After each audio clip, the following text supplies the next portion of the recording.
Let us start with the today's lecture. First of all, good evening to one and all. Today we will start with a subject called as Software Project Management, SPM, right? Uh, in the earlier semesters, I think in semester 4, you are already studied a subject called as software engineering, right? So Yes, software sir. project, yes, software project management, I can say, is an extension of a subject software engineering, right? So today we will discuss some fundamental concept about software project management. So let us start with the subject. I have already written a syllabus. You can see on the screen. There are total 5 units is there in the SPM subject. Unit number 1 is introduction to project management, project evaluation and program management, and overview of project planning. That means I can say that in unit 1 we have 3 small modules. First module is introduction to project management. Second module of unit 1 is project evaluation and program management, and the third module of first unit is overview of project planning. The second unit is a selection of appropriate project approach and software effort estimation. Again, in module number unit number 2, we have 2 modules: a selection of appropriate project approach, one module, and software cost, yeah, effort estimation. Unit number 3 is activity planning, risk management, and resource allocation. Unit number 4 is monitoring and control, managing contracts, and managing people in software environment. And last module is working with teams, comma, software quality and project closeout, right? So in this syllabus you have total 5 units, right? So I just give a brief introduction about, या brief overview of software engineering, right? आपको बोलना है थोड़ा, ठीक है? Session interactive होना जरूरी है, right?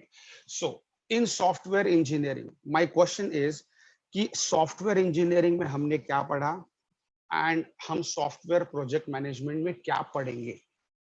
तो in software engineering, which topic you studied in software engineering?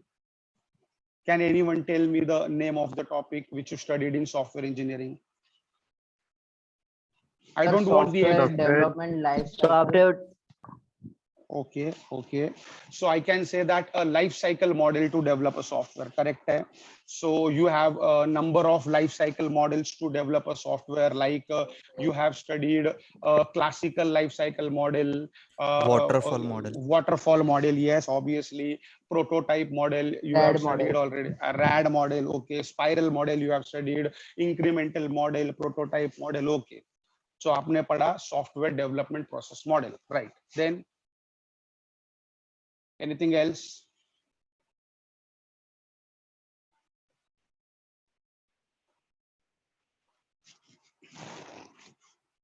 Anything else? Have you studied project scheduling? Yes, sir. Yes. Yes. Have you studied risk estimation, risk analysis, risk Yes. mitigation monitoring plan?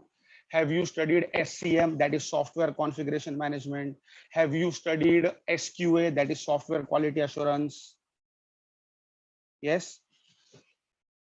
Yes. Yes. Now, in short, if I want to define these all concept in a single line, yeah, in one statement, I can say that in software engineering, you have studied the approach to develop a software, right?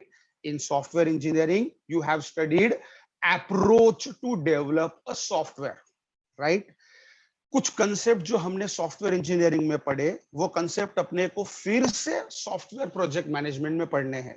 But what is the basic difference between software engineering and project management is software engineering specifies the approach to develop a software, and project management specifies at each and every regular interval you need to.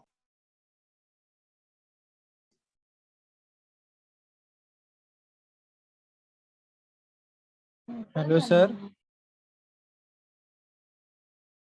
Sir आपका आवाज mute हो गया। Sir आपका आवाज नहीं आ रहा है।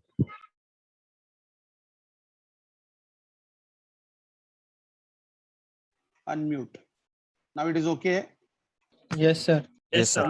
Yes. चलो, तो सॉफ्टवेयर इंजीनियरिंग में हमने पढ़ा approach to develop a software, but project management में अपन होंगे कि अगर मैंने सॉफ्टवेयर डेवलपमेंट करने के लिए कोई अप्रोच सिलेक्ट किया है, तो at each and every stage, at a periodic interval, अपने को चेक करना पड़ेगा कि जो काम मैं कर रहा हूं वो करेक्ट है कि नहीं। इन शॉर्ट, सॉफ्टवेयर इंजीनियरिंग के साथ if we apply the concept of software project management, then in the final stage of software development, कौन सा होता है final stage? Installation and setup, deployment. तो डिप्लॉयमेंट में we can ensure that we will surely deploy a successful software। Correct है। तो project management में अपने को पढ़ना है कि सॉफ्टवेयर डेवलप करने में जो अप्रोच है, वो अप्रोच हर रेगुलर इंटरवल में करेक्ट जा रहा है कि नहीं। इसीलिए सॉफ्टवेयर प्रोजेक्ट मैनेजमेंट को मैं डिफाइन कर सकता हूं कि software project management is an art and science of planning, monitoring and controlling the entire software development process. Again, I am repeating, SPM is an art and science of monitoring, controlling the entire software development process। मतलब obviously software development process same रहेगा।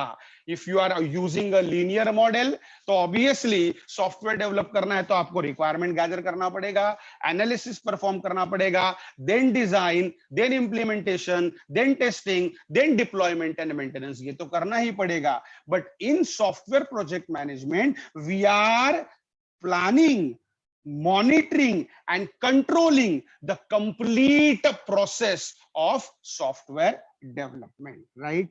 Yes. Second point, software project management is important. Why it is important? Because it ensures that there is a systematic plan for executing a business goal. So with the help of principles of software project management at every stage of the software development, we should ensure that our path, our approach is correct or not, right? Yes. तो next concept, अभी मैंने आपको बताया SPM और software engineering में क्या basic difference है, then why software project management is important. अब देखेंगे, ये मैं इंट्रोडक्शन बता रहा हूँ, आपके स्क्रीन पे सिर्फ आपको सिलेबस दिख रहा है, अभी अपन ने स्टार्ट नहीं किया है, सब इंट्रोडक्शन बता रहे क्यों चाहिए अपने को एसपीएम, राइट? नेक्स्ट, अगर मैं बोलूंगा next concept, what are the activities covered by SPM, software project management में कौन से एक्टिविटीज कवर्ड की जाती है। इन शॉर्ट मैंने आपको बताया सॉफ्टवेयर प्रोजेक्ट मैनेजमेंट का बेसिक पर्पस, बेसिक काम ये है प्लानिंग करना, मॉनिटरिंग करना एंड कंट्रोल करना पूरे डेवलपमेंट प्रोसेस को। तो with the help of the same concept, I can say that the activities covered by software project management are: number one, requirement gathering. First is a requirement gathering. Second is architectural design. Third is coding. Fourth is integration. Fifth is testing. Sixth is installation and last is support. आप लोग में से कोई सोच रहे होंगे sir थोड़ा screen पे लिखो ना तब हमको पता चलेगा। कोई टेंशन नहीं बेटा, रिलैक्स बैठो, पहले कुछ टाइम मेरा कंसेप्ट सुनो, उसके बाद मैं स्क्रीन पे लिखूंगा। What are the activities covered by SPM, what are the activities covered by project management? If you go through the activity, then you can conclude that sir ये तो एक्टिविटी सॉफ्टवेयर डेवलपमेंट में होता है। Yes बेटा, तो project management भी क्यों चाहिए? पूरे डेवलपमेंट प्रोसेस को कंट्रोल करने के लिए, मॉनिटर करने के लिए, राइट? तो the activities of SPM are, I am repeating 7 activities. Number 1, requirement gathering. अब आप बोलोगे सर रिक्वायरमेंट गैदरिंग मतलब क्या, टाइम लगेगा बेटा, 4:45 मैं बताऊंगा रिक्वायरमेंट गैदरिंग क्या होता है, अभी थोड़ा सा सुन लो। आपको ऑलरेडी आपको मैंने एक क्वेश्चन पूछा था कि कौन से प्रोसेस मॉडल आपने पढ़े सॉफ्टवेयर इंजीनियरिंग में, तो सबका आंसर यही था sir, waterfall model, red model, spiral model, incremental model, prototype model. Yes, मतलब पूरे सॉफ्टवेयर इंजीनियरिंग में अगर ऐसा कोई टॉपिक है जो बच्चे बता सकते हैं पढ़ने के बाद भी, तो that is a process model, right? And obviously these all process models are broadly categorized into two types. First is a static development, second is a dynamic development. तो ये प्रोसेस मॉडल के जो फेजेस पढ़ेंगे अपन, तब आपको detail में बता दूंगा, फिर भी थोड़ा थोड़ा डिस्क्रिप्शन बता देता हूं। Activities covered by SPM is number 1 requirement gathering. Now why requirement gathering is important, why requirement gathering is important, can anyone tell me any clue, any idea? तो कस्टमर का रिक्वायरमेंट एनालिसिस करना पड़ता है sir, जो Okay, proper बना नहीं पाएंगे project. okay, yes, okay, so the answer is correct, perfect है। मैं ऐसे बोल सकता हूं कि why requirement gathering is important. Point number 1, you want to develop a software as an organization, right? जब आप ऑर्गेनाइजेशन एज ऑर्गेनाइजेशन आपको सॉफ्टवेयर डेवलप करना है, आपके माइंड में सबसे पहला क्वेश्चन ये आएगा कि ये सॉफ्टवेयर यूज कौन करेगा, तो ऑब्वियसली आंसर आएगा एंड यूजर्स और कस्टमर। अब सेकंड क्वेश्चन, कस्टमर और एंड यूजर मेरा सॉफ्टवेयर यूज क्यों करेंगे? द आंसर इज, जब मेरे सॉफ्टवेयर में उनके रिक्वायरमेंट्स को सेटिस्फाई, मेरा सॉफ्टवेयर अगर उनके रिक्वायरमेंट्स को सेटिस्फाई करेगा तो ही मेरा software end user customer use करेंगे। तब obviously if I want to develop a software, the very first step is to analyse whatever be the end user requirement, right? Because ultimately you want to develop an application which will fulfill the end user's requirement. तो अगर आपको and user के requirement को satisfy करना है, तो पहले उनसे रिक्वायरमेंट एक्सेप्ट होना जरूरी है। तो ऑब्वियसली इन रिक्वायरमेंट गैदरिंग मैं ऐसे बोल सकता हूं, in requirement gathering the developer establish an effective communication with the customer or end user and try to accept all possible requirements from the customer for the product under development.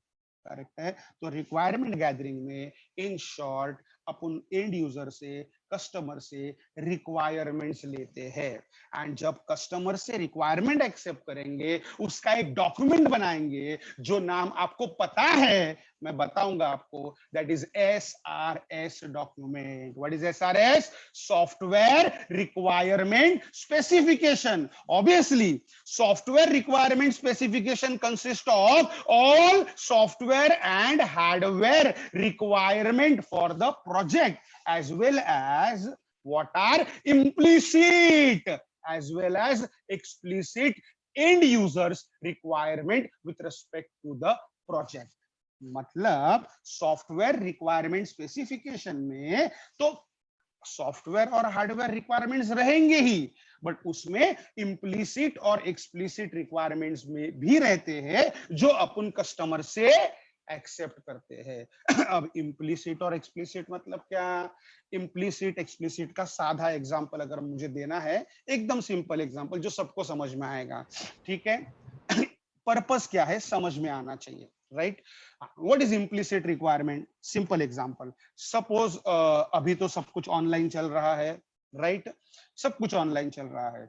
अगर आप थोड़े से social media पे active हो, तो एक जिसको slogan बोलो, मैसेज बोलो, आप जो बोल सकते हो, बहुत घूम रहा है, देखो ऐसा मैसेज, मैं मराठी में बताता हूँ आपको मैसेज क्या है, कि जब हम छोटे थे, हम स्कूल में थे, तब हमको मोबाइल अलाउड नहीं था स्कूल में, बराबर है? कोई भी बच्चा स्कूल में मोबाइल नहीं लेके जा सकता था, बट अभी देखो नर्सरी का बच्चा है, जूनियर केजी का है, फर्स्ट स्टैंडर्ड, सेकंड स्टैंडर्ड, सब कुछ मोबाइल पे चल रहा है, सारे ऑनलाइन लेक्चर। अभी जितने पार्टिसिपेंट्स है उसमें से हो सकता है 20-30% पार्टिसिपेंट्स वो मोबाइल पे सुन रहे हैं मेरे को, करेक्ट है?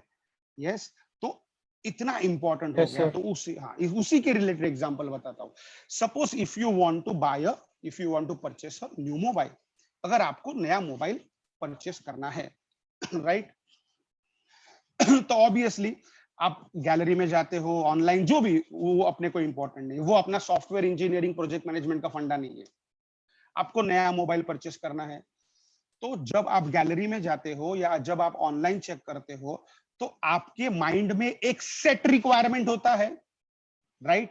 एक सेट रिक्वायरमेंट क्या होता है? अगर आप गैलरी में भी जाते हो मोबाइल लेने, शॉप पे भी जाते हो, तो एक प्री माइंड सेट लेके जाते हो कि मेरे को यही मोबाइल्स देखने हैं और इसमें से ही मोबाइल लेना है।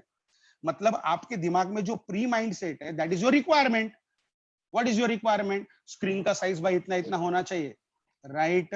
रैम का साइज इतना इतना, रैम का साइज इतना इतना होना चाहिए, राइट? मेमोरी इतनी इतनी होनी चाहिए, करेक्ट है?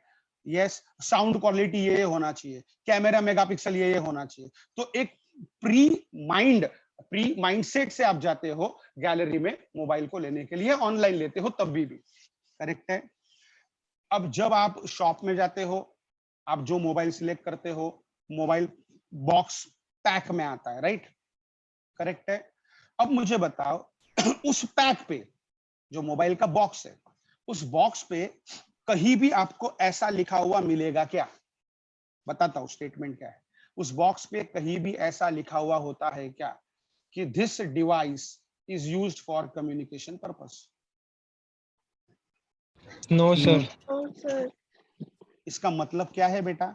इसका मतलब है if you want to buy a mobile, if you want to buy a product which is mobile, the by default implicit requirement is communication, correct है? So for mobile your implicit requirement is, हाँ obviously communication के साथ अपन बहुत सारी चीजें करते हैं, वो बात अलग है, बट ऐसा कोई बच्चा, ऐसा कोई पर्सन आपने देखा है जिसके मोबाइल में कार्ड ही नहीं, कम्युनिकेशन नहीं करता, बाकी सब करता, ऐसा है क्या? No, Obviously sir. नहीं, करेक्ट है? So for mobile communication is implicit requirement, and जो आपको बॉक्स पे दिखता है प्रोडक्ट के specification, this all are called as explicit requirement. मतलब उसका मेमोरी साइज, उसका रैम का साइज, उसका स्टोरेज, उसका megapixel camera, blah blah blah blah, जो लिखा रहता है। And with the help of that explicit requirements, you can compare or differentiate between more than one product, correct है? सो रिक्वायरमेंट गैदरिंग में क्या होता है? Developer accepts all the requirements from the end user. तो ये है अपना एसपीएम की एक्टिविटीज का पहला एक्टिविटी, कौन सा? Requirement gathering. Second is architectural design, right? अगर आप ये जो स्टेट्स है, ये जो एक्टिविटीज है, इसको आप मैप करोगे with respect to the software development के फेजेस, तो obviously requirement gathering is nothing but the analysis phase, right? Design, second phase is design. The design can be low level design can be high level design, correct है? High level design is also called as abstract level design. Minute detailed design is called as a low level design. So software development में you have low level design, you have high level design. What is a design basically consist of? What is basically design consist of? Design is nothing but a logical flow of the system. It is a logical flow. अगर आप programming के term में बात करेंगे, as a computer development के term में बात करेंगे, तो I can say flow chart is one of the example of design. I can say algorithm is also one of the component of software design. So design से आपको क्या मिलता है? लॉजिकल फ्लो मिलता है, सॉफ्टवेयर कैसा काम करेगा, कैसा दिखेगा, करेक्ट है? Then third is coding, right? अब obviously what is coding? See, coding is directly depending on the design, right? Design में अगर एल्गोरिदम है तो convert that algorithm, convert that flow chart into a programming syntax is called as coding, correct है। So programming implementation of a module is nothing but coding. तो fourth activity बोलेंगे तो integration. Obviously integration क्यों चाहिए, because जब coding करोगे तो obviously किसी भी ऑर्गेनाइजेशन में ऐसा कोई एक बंदा नहीं होता है जो पूरे सॉफ्टवेयर का कोड लिखता है, ना ना, ऐसा नहीं होता। अच्छा एक सेकेंड, हाँ मैं दिख रहा हूँ आपको अभी, चलो अच्छी बात है। Yes, sir. Yes, okay, okay, okay, Yes, no sir. problem. हाँ, the next step is design. Sorry, design done. Coding. What is coding? Coding is nothing but design को syntactical steps में convert करो। याद रखो ये point. The entire success of software is depending on the design phase. अगर software development में सबसे important phase अगर कोई होगा तो वो है डिजाइन फेज। बिकॉज डिजाइन जितना सिंपल, डिजाइन जितना इंटरेस्टिंग, उतना कोडिंग सिंपल हो जाता है। बिकॉज कोडिंग का मतलब डिजाइन को ही प्रोग्रामिंग सिंटैक्स में लिखो। अब डिजाइन में सब कुछ आएगा, front end design, back and design बोलो, जीयूआई डिजाइन बोलो, सब कुछ आ जाएगा, बराबर है। कोडिंग के बाद अपन ने देखा था इंटीग्रेशन। अब इंटीग्रेशन का मतलब क्या है? सिंपल एग्जांपल, आपके सबके पास जेब में नोट तो होगा, 10 का, 20 का, 500 का, 1000 का, 2000 का, ठीक है। वो RBI, reserve bank of India में वो उसकी छपाई होती है, बराबर है।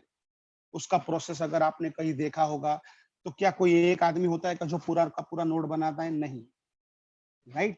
वो जो पूरे नोट का प्रिंटिंग है वो पार्ट्स में डिवाइड होता है, करेक्ट है। वैसे ही किसी भी ऑर्गेनाइजेशन में ऐसा कोई स्टैंड अलोन पर्सन नहीं होता जो पूरे सॉफ्टवेयर का कोड लिखे, करेक्ट है। So the entire software is divided into modules, correct है। एंड सी सिंपल, जब मैं सॉफ्टवेयर बोलता हूं तो उसका इवोल्यूशन क्या है? What is definition of software? It is a set of programs which when executed sequentially to get the desired output। मतलब सॉफ्टवेयर क्या होता है? ये तो सेट ऑफ प्रोग्राम्स होता है। अब मैं और नीचे जाऊंगा, प्रोग्राम क्या होता है? Program is nothing but a set of instruction which are executed sequentially to get the desired result, correct है। अब इंस्ट्रक्शन क्या होता है? Any statement which has its predefined syntax is called as a instruction. मतलब ऐसा कोई भी statement में लिखूं, सी, सी प्लस प्लस, जावा, जिसको प्रोग्रामिंग का सिंटैक्स होगा उसको इंस्ट्रक्शन बोलेंगे, करेक्ट है। जो एग्जीक्यूट होगा इंस्ट्रक्शन बोलेंगे। तो इंस्ट्रक्शन से प्रोग्राम बनता है, प्रोग्राम से सॉफ्टवेयर बनता है। एंड जब सॉफ्टवेयर का कोडिंग होता है तो सॉफ्टवेयर को डिफरेंट क्लासेस में, डिफरेंट मॉड्यूल्स में ब्रेक करते हैं। एंड जब वो मॉड्यूल इंडिविजुअली इंप्लीमेंट हो जाएंगे, आपको पता है, आपने एक टेस्टिंग टॉपिक भी पढ़ा है किधर? सॉफ्टवेयर इंजीनियरिंग में। उसमें आपने पढ़ा था unit testing, integration testing. What is unit testing? The entire software gets divided into a small module called as unit and test each and every unit separately to ensure that whether it is working properly or not, correct है। तो जो आदमी, जो programmer एक छोटा छोटा programme लिखता है ना, वो खुद प्रोग्राम लिखता भी है और उसको टेस्ट भी करता है। अभी आप बोलोगे सर टेस्टिंग ऐसा कैसा वो खुद करेगा, फिर क्या मतलब है? फिर अपन थोड़ा आगे जाएंगे डिटेल में तो अपने को आता है दो टाइप का टेस्टिंग था, दो टाइप का वैलिडेशन था, alpha testing and beta testing. अगर याद है अपन बोलते थे ABCD, ABCD, ए मतलब अल्फा, बी मतलब बीटा, सी मतलब कस्टमर, डी मतलब डेवलपर। और याद रखते टाइम अपन रखते थे AD, AD का मतलब होता है अल्फा डेवलपर, BC, BC का मतलब होता है बीटा कस्टमर। मतलब alpha testing will be conducted at the developer side. Obviously product जब लॉन्च करेंगे तब डेवलपर के एंड पे ये तो इंश्योर किया जाएगा कि जिस पर्पस के लिए, जो रिक्वायरमेंट सेटिस्फाई करने के लिए मैंने सॉफ्टवेयर डेवलप किया है, वो ये रिक्वायरमेंट सेटिस्फाई करता है कि नहीं, that is alpha testing. And once the product is deployed and वो अपने एंड पे आता है तो we will test that software as per our environment controlled by customer, correct है। तो जब यूनिट टेस्टिंग हो जाता है तब आपको इंटीग्रेशन करना ही पड़ता है, because the programs individually working proper. See, even if the individual programs are working properly, that is not our goal as an organization, as an organization our goal should be the entire software should work properly. Correct है, पूरा का पूरा software proper काम करना चाहिए. तो जब individual component काम करते हैं तब उनको इंटीग्रेट करेंगे either using top down fashion या यूजिंग बॉटम अप फैशन, तभी तो आपको इंटीग्रेशन करना पड़ता है. करेक्ट है, तो इसीलिए अपने एक्टिविटी में नेक्स्ट एक्टिविटी था अपना इंटीग्रेशन. ठीक है, देन था testing, right, then installation and अपना लास्ट था सपोर्ट. Installation and support. ठीक है, चलो, what is installation basically? What is installation? Obviously, once you complete with the software development, your next step is installation. Installation may require some software, some hardware, some middle core platforms which is used to execute the software. Correct है? And finally, the support is very important because without support your software is not successful, because once the software is delivered to the end user, they start using it, but they may face challenges, they may face issues, defect, errors, problems, so they will report it to the support team, and support team should clarify all their doubts. Correct है, तो ये basic fundamental concept आपका था कि software project management क्या होता है, why it is important, right, and what are the activities of software project management. एक कंसेप्ट और बता देता हूं आपको क्या, कि ऐसी क्या जरूरत पड़ी कि अपने को सॉफ्टवेयर प्रोजेक्ट मैनेजमेंट चाहिए, राइट. एक क्वेश्चन है, उसका आंसर अगर आपको मिल जाएगा तो आपको पता चल जाएगा what is the actual importance of software project management, why we required project management. ठीक है, चलो, that question is why software fails, and to avoid that failure we required management. ठीक है, तो मेरा क्वेश्चन है व्हाई सॉफ्टवेयर फेल्स. चलो, कोई बता सकता है क्या रीजन व्हाई सॉफ्टवेयर फेल? ऐसा कोई रीजन सॉफ्टवेयर फेल होने का, सॉफ्टवेयर क्यों फेल होता है? कोई रीजन बता सकते हैं क्या तुम? प्रोजेक्ट क्यों फेल होता है? Any reason, any reason. User friendly नहीं है सर, इसीलिए. Sir it exceeds the budget. Okay, दोनों का करेक्ट है. पहली बच्ची ने क्या बताया था? सर वो यूजर के रिक्वायरमेंट्स को सेटिस्फाई नहीं करता, फिर क्यों हम ले? करेक्ट है. दूसरा, और हाँ बोलो. inadequate resources. नहीं बेटा, समझ नहीं रहा, मुझे आवाज नहीं आया बराबर. सर अभी आ रहा है आवाज? हाँ बोलो. Sir inadequate resources. inadequate resources, correct, inadequate resources. Okay. Next. Lack of security. Lack of security as a technical challenge, correct. Or errors in the code. Errors in the code, okay, no problem, but Slow. I should say that before the actual deployment, developer must ensure that there should not be any error present in the software. See, what is the ultimate purpose of software testing? The ultimate purpose of software testing is to ensure that my project, my software is error free, bug free. But ठीक है, okay. अभी 2-3 दिन पहले का ही news है, आप बता सकते हो. अपने यहाँ की, इंडिया की, शायद आई थिंक दिल्ली की है सर. दिल्ली की एक बच्ची है जिसने माइक्रोसॉफ्ट में के सॉफ्टवेयर में बग्स ने किया. Yes, possible, correct. 22 लाख रुपए थे. हाँ भाई, हाँ, अरे बाबा, पैसा बराबर याद है तेरे को. ठीक है, कौन से बग निकाले वो पूछा क्वेश्चन तो, क्योंकि अपने पूरा न्यूज पढ़ा ही नहीं. हाँ, हेडलाइंस पढ़ा सिर्फ कि उसको 22 लाख रुपए मिल गए. ठीक है, ओके, नो प्रॉब्लम. चलो, और क्या क्या रीजन आपको लगते हैं सॉफ्टवेयर फेल्स के? सर यूजर फ्रेंडली नहीं हुआ. ओवरलोड ज्यादा हो गया तो. ओ, यूजर फ्रेंडली नहीं है, ओवरलोडेड है. ओके, नो प्रॉब्लम, करेक्ट है. सी, मेंटेन है क्या? मेंटेनेंस में इश्यू है, करेक्ट है, या maintenance cost is too high, correct है, करेक्ट है, यूजर का नीड फुलफिल नहीं कर रहा है। यूजर के रिक्वायरमेंट्स को सेटिस्फाई नहीं कर रहा, करेक्ट है, yes, supporting team not support. Not support, not support to the configuration, हाँ यस। हाँ पॉसिबल है, पॉसिबल है, यस। चलो अब मेरे को आपके आंसर से ज्यादा इंटरेस्टिंग क्या लगा, बराबर है, बच्चे राइट डायरेक्शन में सोचते हैं, मेरे लिए इंपॉर्टेंट है। अब आप बोलोगे सर क्या आप कुछ भी बोलते हो, आपको कैसे पता चला राइट डायरेक्शन में सोचते हैं?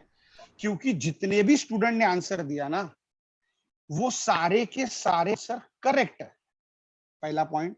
एंड दूसरा पॉइंट, कोई भी बच्चा सॉफ्टवेयर डेवलपमेंट के जो लाइफ साइकिल मॉडल्स है, लाइफ साइकिल के फेजेस है, उसके बाहर गया ही नहीं। ऑब्वियसली व्हाई सॉफ्टवेयर फेल्स, जो सॉफ्टवेयर का लाइफ साइकिल है, analysis, design, coding, testing, deployment and maintenance, sir इन हर एक फेज में से किसी भी फेज में प्रॉब्लम आया तो सॉफ्टवेयर फेल हो सकता है। अब जैसे कुछ बच्चों ने बोला सर यूजर के रिक्वायरमेंट सेटिस्फाई नहीं हो रहे हैं, तो that is with respect to analysis phase.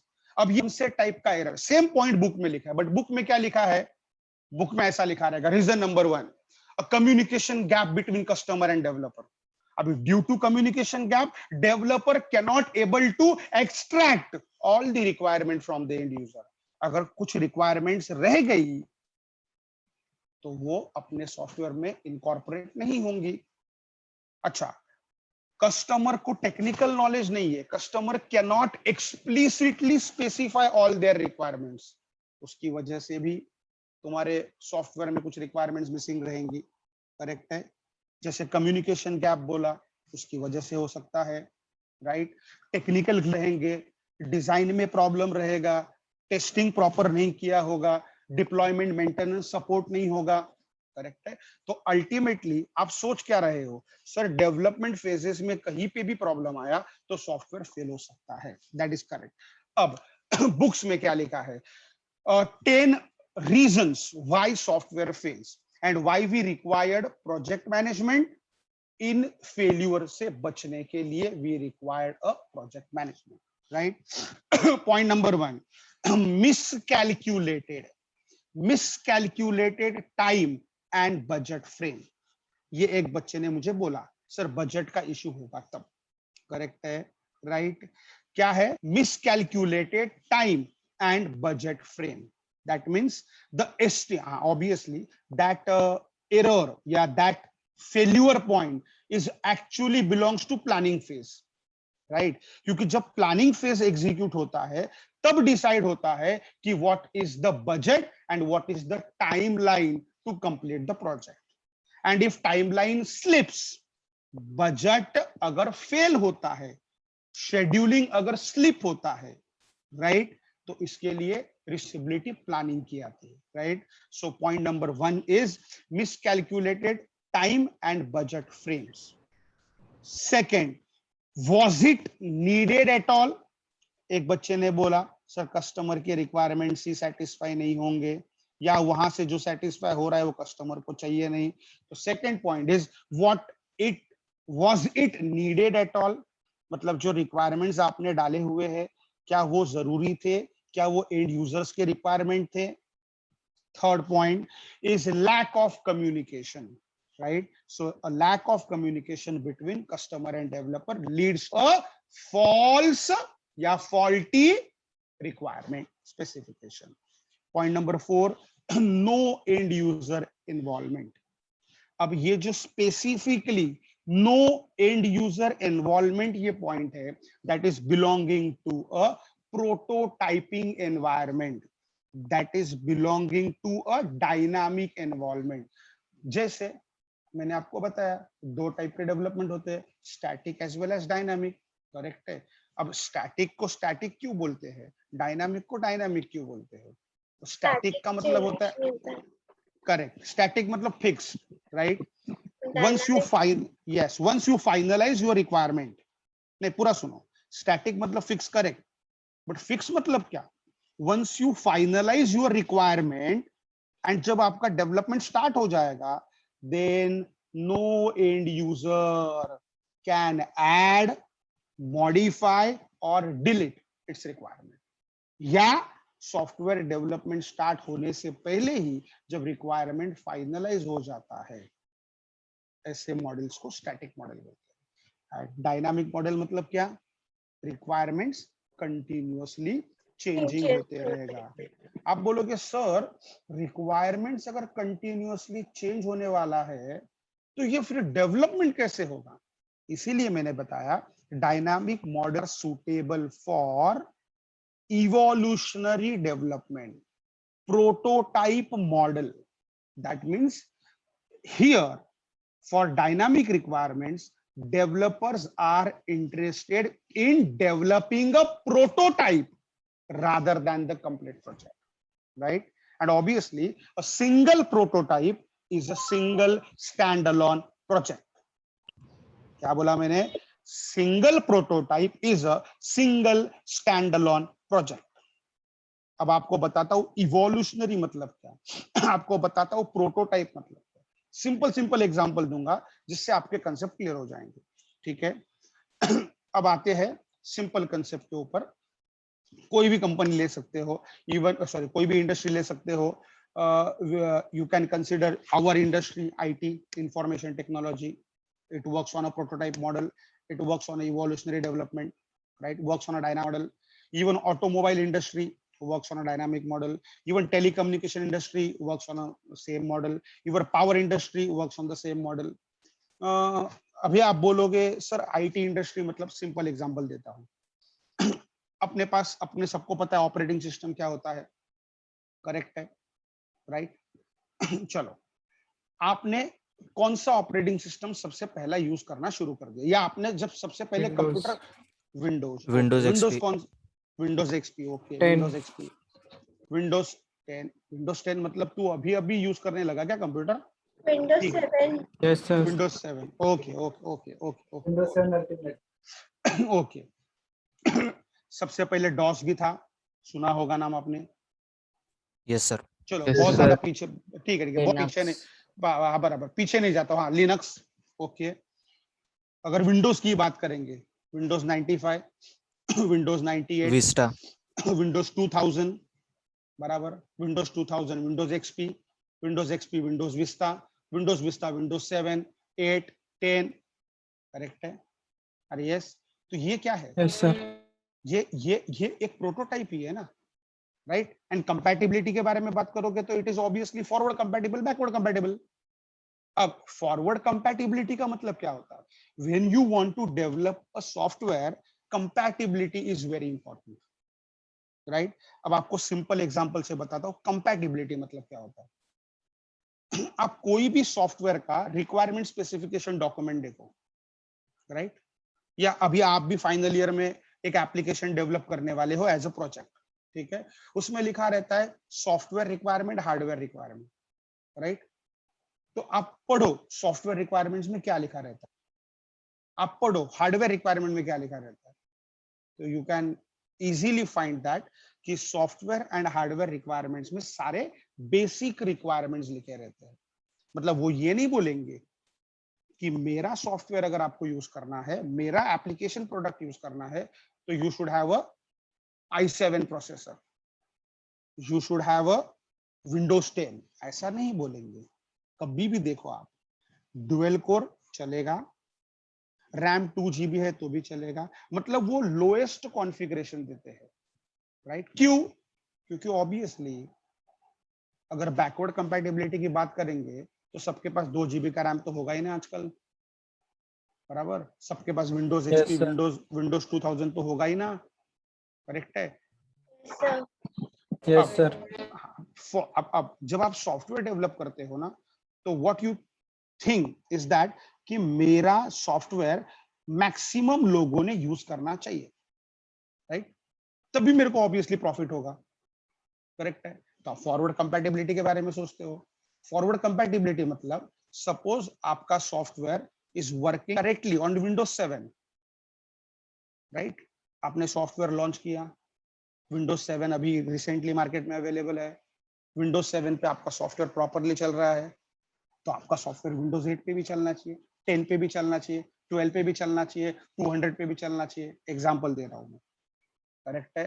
तो इसका मतलब होता है फॉरवर्ड कंपैटिबिलिटी। बैकवर्ड कंपैटिबिलिटी का मतलब, सपोज अभी विंडोज 10 है तो जरूरी नहीं सबके पास विंडोज 10 होगा, किसी किसी के पास विंडोज एक्सपी भी होता है। तो बैकवर्ड कंपैटिबिलिटी मींस अगर आपका सॉफ्टवेयर विंडोज 10 पे चल रहा है तो वो 8 पे चलना चाहिए, 7 पे चलना चाहिए, विस्ता पे चलना चाहिए, एक्सपी पे चलना चाहिए। That is called as backward compatibility. बराबर है। तो कंपैटिबिलिटी जो है वो इंपॉर्टेंट पैरामीटर है, करेक्ट है। समझा? रिपीट Yes, करता हूँ sir. एक बार।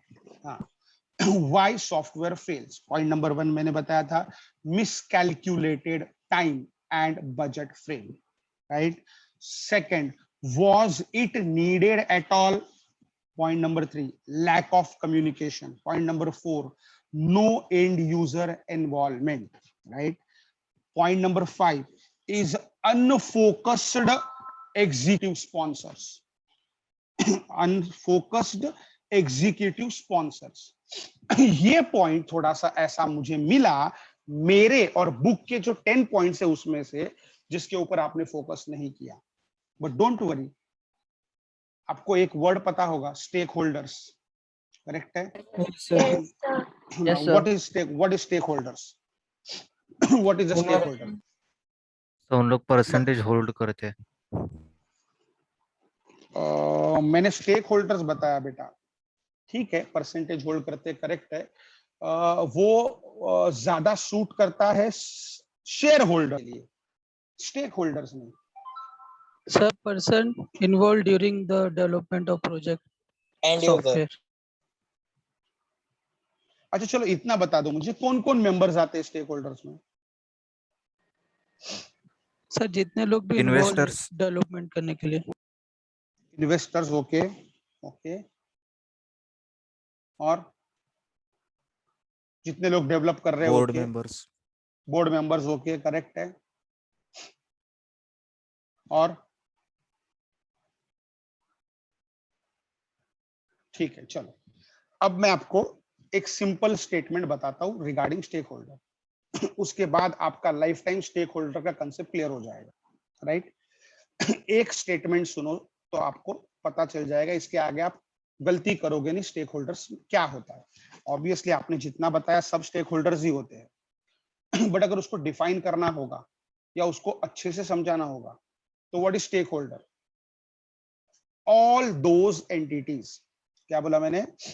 ऑल दोज एंटिटीज, ब्रैकेट में living non living, living non living, सारे living non living entity, right.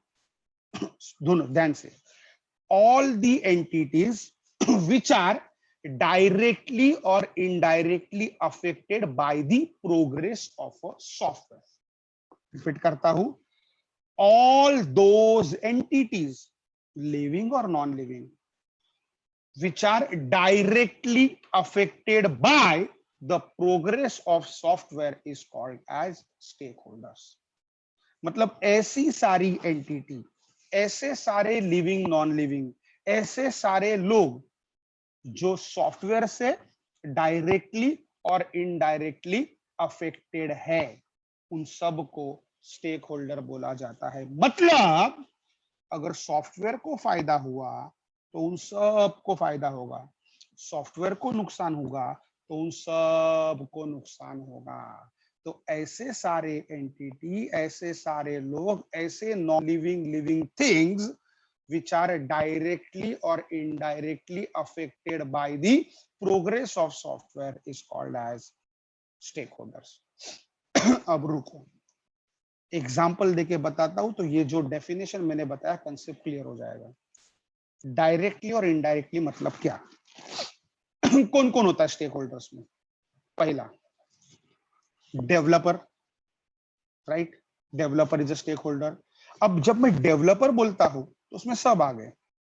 मतलब अगर आप चेन पकड़ोगे तो किसी भी ऑर्गेनाइजेशन का general manager, assistant general manager, right, उसके अंडर के प्रोजेक्ट मैनेजर, प्रोजेक्ट मैनेजर के अंडर के टीम लीडर, टीम लीडर के अंदर के टीम मेंबर्स, सब पूरे पूरे आ गए। जो डेवलपमेंट में इन्वॉल्व है, रिक्वायरमेंट एनालिसिस के सपोर्ट तक जो भी इन्वॉल्व है सब आ गए, तो डेवलपर इज स्टेक होल्डर। दूसरा, end user customer is also stakeholder, बराबर, ठीक है। अब डायरेक्टली अफेक्टेड मतलब क्या? ये दोनों लोग हैं जो आपको बताया मैंने, developer and end user, they are directly affected by the progress of software. कैसे? अगर सॉफ्टवेयर को फायदा हुआ तो ऑब्वियसली डेवलपमेंट टीम को फायदा होगा, ये आपको अलग से बताने की जरूरत नहीं है, क्योंकि सॉफ्टवेयर को फायदा हुआ मतलब सॉफ्टवेयर का सेल्स बढ़ गया, जैसे सेल बढ़ेगा डेवलपमेंट टीम को और काम आएगा, राइट। डेवलपमेंट टीम का प्रमोशन होगा, इंक्रीमेंट्स मिलेंगे, मॉनिटरी बेनिफिट मिलेगा, फाइनेंशियल बेनिफिट मिलेगा, करेक्ट है। अगर सॉफ्टवेयर फेल हुआ तो डेवलपमेंट टीम का नुकसान होगा, डायरेक्टली अफेक्टेड है। अच्छा, कस्टमर का क्या? अगर अच्छा सॉफ्टवेयर है तो अपने को भी डायरेक्टली बेनिफिट मिलेगा अच्छा प्रोडक्ट यूज करने के लिए, सॉफ्टवेयर फेल जाता है तो अपन भी डायरेक्टली अफेक्टेड होंगे, तो this two are directly affected. अब इनडायरेक्टली अफेक्टेड मतलब क्या? मैं बोल सकता हूँ सप्लायर, अभी स्टूडेंट्स ने बोला स्पॉन्सर, फाइनेंसर, बैंक, राइट। जो भी फाइनेंशियल ऑर्गेनाइजेशन है, जो भी सप्लायर है, जो रॉ मटेरियल प्रोवाइड करता है, ठीक है, जो भी एक्सटर्नल बॉडी है जो ऑर्गेनाइजेशन को हेल्प करती है सॉफ्टवेयर डेवलपमेंट के लिए, they are called as indirect, बराबर है। तो इनको नुकसान होगा। जैसे सप्लायर जो रॉ मटेरियल प्रोवाइड करता है, अगर प्रोजेक्ट फेल हुआ तो ऑब्वियसली रॉ मटेरियल अभी नहीं आएगा, करेक्ट है। प्रोजेक्ट सक्सेस हुआ तो रॉ मटेरियल्स भी बढ़ेगा। अच्छा, प्रोजेक्ट जैसे सक्सेस होगा फाइनेंसर और हेल्प कर सकता है, बराबर। प्रोजेक्ट फेल हुआ नहीं कर सकता, राइट। तो indirectly affected. There is one more organisation which is indirectly affected by the progress of software, and that is called as government body, called as government body. अब आप बोलोगे गवर्नमेंट बॉडी कैसे stake holders में आ गया? बेटा, जब आप software deploy करते हो, डेवलप करते हो, डिप्लॉय करते हो, कोई भी प्रोडक्ट को सेल करते हो, हर एक प्रोडक्ट पे सर्विस चार्जेस लगते हैं, हर एक प्रोडक्ट पे टैक्सेस लगते हैं, हर प्रोडक्ट में जीएसटी लगता है, करेक्ट है। तो इन शॉर्ट, जब आप प्रोडक्ट का सेल करते हो तो कुछ पर्टिकुलर अमाउंट गवर्नमेंट को भी जाता है ना, तो अगर आपका सेल ज्यादा है तो आपका कंट्रीब्यूशन गवर्नमेंट को भी ज्यादा जाएगा ना, उनको भी प्रॉफिट होगा। मतलब what is stakeholder? All those entities which are directly as well as indirectly affected by the progress of software is called as stakeholder. अब समझा स्टेक होल्डर में कौन कौन आ सकता है? Yes sir. ओके ओके, ठीक है, okay. तो ये जो पॉइंट मैंने बताया आपको, unfocused executive sponsor, they are stakeholders, right. Next point is failing to see the bigger picture, failing to see the bigger picture. This also one of the point for project failure. Next is chasing technology. वो तो आपने बता दिया, that is a technical glitch. Platform compatibility नहीं है, right. Suppose जो आपने tool या टेक्निक्स यूज किया है डेवलपमेंट के लिए, वो आगे जाके रिक्वायरमेंट को सेटिस्फाई नहीं कर पा रहा है, कुछ भी टेक्निकल ग्लिच आ सकता है, वो ये है। Then next is development down time, right. Development cycle में कुछ प्रॉब्लम आ गया, आपका प्रोजेक्ट फेल जा सकता है। Lack of periodic assessment, lack of periodic assessment, क्योंकि लैक ऑफ पीरियोडिक असेसमेंट है तो क्वालिटी पे कॉम्प्रोमाइज करना पड़ सकता है, उसकी वजह से भी सॉफ्टवेयर फेल जा सकता है। And lack of quality testing parameters, so these are the main factors, you can say that why software fails. And ये सारे फैक्टर्स को अगर हैंडल करना है, अगर सॉफ्टवेयर फेल्यूर को रोकना है, तो सबसे इंपॉर्टेंट क्या है?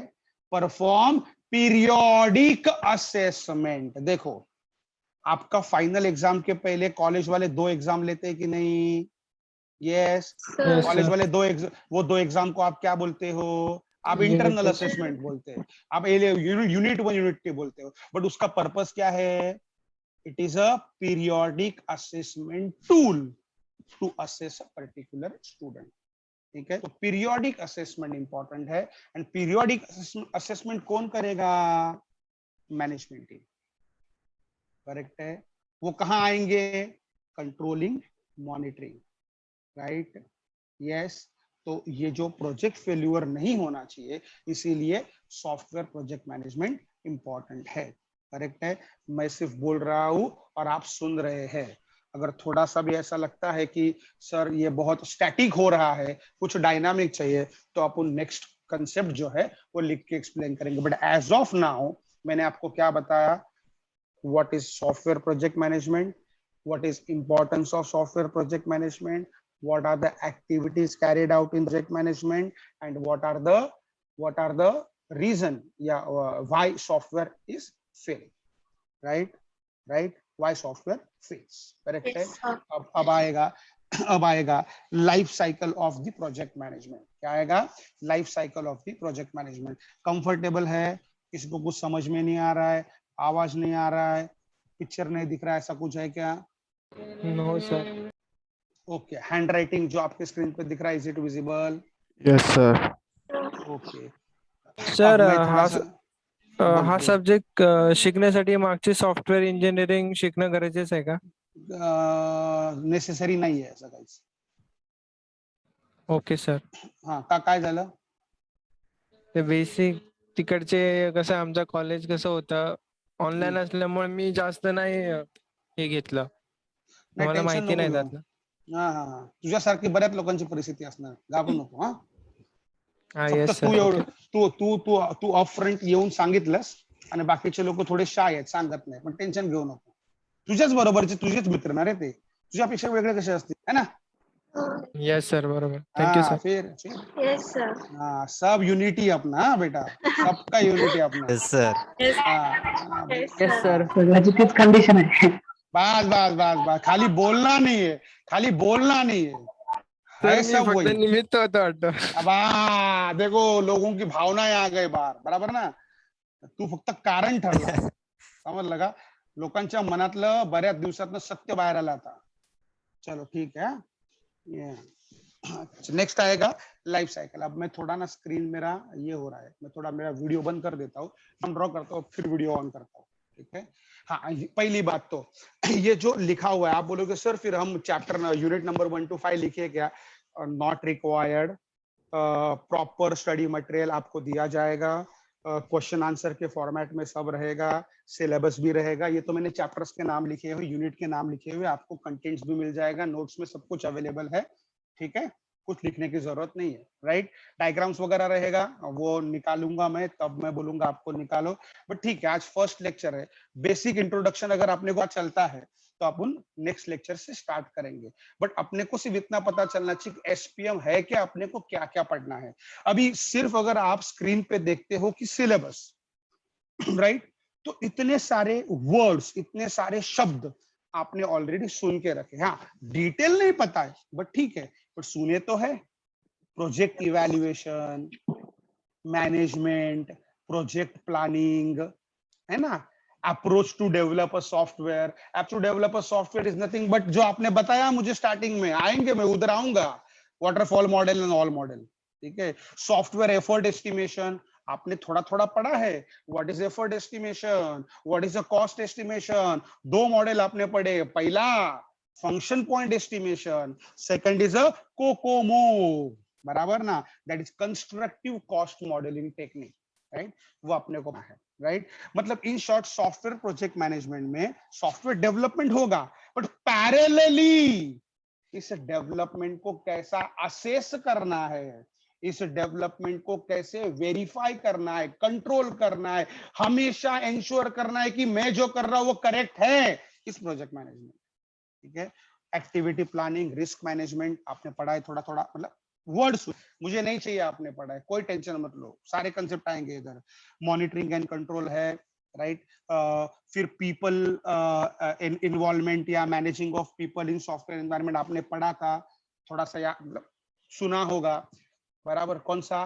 3 P's, 3 P's, PPP, 3 P's, जिसको आप बोलते हो मैनेजमेंट स्पेक्ट्रम, बराबर। यह वर्ड अलग है, कंसेप्ट वही आएगा। मैनेजमेंट स्पेक्ट्रम में 3 पी, कौन? People, process, People, project. process, knowledge. आएगा यार। अभी सॉफ्टवेयर का वहां अपन ने क्या पढ़ा? अगर आपको चाहिए software development successful, you should concentrate on these 3 P, बराबर ना? People, Yes. Process Yes, and project. Project. मतलब अगर आपको सक्सेसफुल चीज, सक्सेसफुल सॉफ्टवेयर चाहिए, सक्सेसफुल प्रोडक्ट चाहिए, पहला पीपल, भाई जो डेवलपमेंट टीम मेंबर्स है ना, नॉलेजेबल होने चाहिए। करेक्ट है?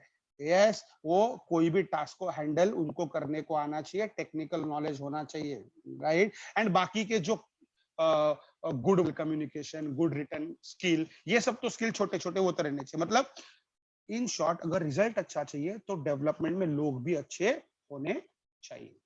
तो ये हो गया पीपल। दूसरा प्रोसेस। प्रोसेस में अपन बोलते हैं भगवान श्री कृष्ण को याद करो, बराबर? भगवत गीता में क्या कहा था? भगवत गीता में भगवान कृष्ण ने क्या बोला? कर्म करते रहो, फल की चिंता मत करो। तो कर्म करते रहो, फल की चिंता मत करो, मतलब क्या? आप प्रोडक्ट ध्यान नहीं दोगे, आप प्रोसेस पे ध्यान दोगे। मतलब आप नहीं बोलोगे कि मुझे 95% मार्क चाहिए। घर पे पापा मम्मी बोलते हैं ना 90 चाहिए, 95 चाहिए, 85 चाहिए, उनको आज से बोलने का, ऐसा मत बोलो। फिर क्या बोलो? रोज पढ़ाई करो, समझा? फल की चिंता नहीं, कर्म कर रहो।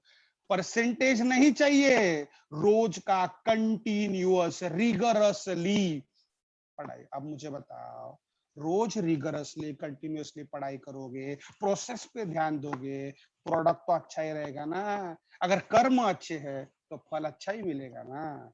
Yes, वो sir. Yes, sir. हाँ, तो ये कर्मण्येवाधिकारस्ते मा फलेषु बस कदाचन। बस बस बस बस। और आगे आता कि तेरे को? मेरे को नहीं आता बाबा। नाही आठवलं म्हणून बोललो। हाँ, यस यस, पक्का, परफेक्ट परफेक्ट। एक सेकंड में चैट देखता हूँ, कुछ चैट में आया हुआ है बस। इधर ही है। हाँ, एक सेकंड, एक सेकंड, 2 सेकंड।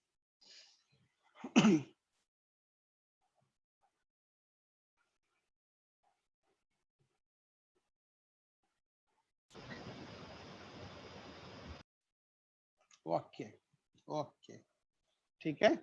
यस, समझा? अभी आपको थोड़ा सा आइडिया आ गया? कुछ नहीं Yes. समझा ऐसा कंसेप्ट है? पक्का? यस। अब मैं थोड़ा सा ना वीडियो पॉज करता हूँ, क्योंकि मुझे स्क्रीन को पूरा यूटिलाइज करना है डायग्राम निकालने के लिए। ठीक है?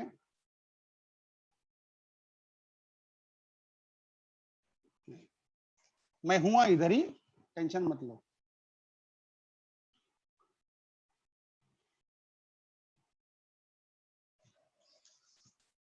स्क्रीन तो आपको दिख रहा है, right? Yes, sir. Yes, sir. Yes. Next is life sir ये cycle लिखने of। की भी जरूरत है क्या?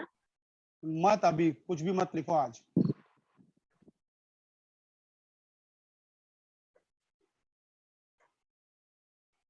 आज मेरा पर्पस क्या है पता है बेटा?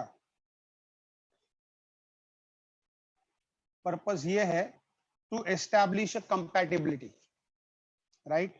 जो बोल रहा हूं सारी चीजें आपको समझ में आनी चाहिए। नोट्स हम प्रोवाइड करने वाले हैं, उसमें सब कुछ रहेगा। और ये जो वन नोट अब हम लोग यूज कर रहे हैं, उसका हम पीडीएफ भी बना के आपको सेंड करेंगे।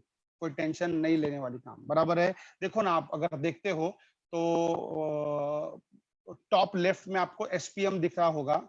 एसपीएम के बाजू में जो अभी पेज पे मैं लिख रहा हूँ, दैट इज लेक्चर 1 जुलाई 2 2021, बराबर ना? Yes. ऐसे लेक्चर्स ऐड होते रहेंगे और उसका मिल जाएगा आपको, टेंशन मत लो। इंपॉर्टेंट क्या है? लिखना नहीं, समझना इंपॉर्टेंट है। अगर समझ में आएगा, इतना श्योर है कि ये जो मैं लिख रहा हूं ना, वो आपको मिलेगा। ठीक है? Yes, sir. Life cycle of project management, मतलब प्रोजेक्ट मैनेजमेंट का जीवन चक्र।